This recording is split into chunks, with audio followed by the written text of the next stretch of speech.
lung 9. This point is located near your wrist. Find the crease of your wrist right here, then move towards the thumb side. When you're there, move your thumb back and forth and you'll feel a tendon right around here. Just on the inside of the tendon, push in to find a point that is sensitive, sore, tender, or painful. That is the exact spot.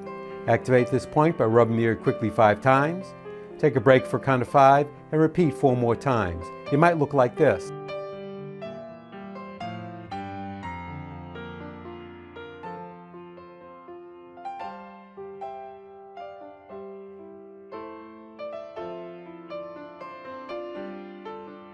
Now find and activate this point on your other wrist.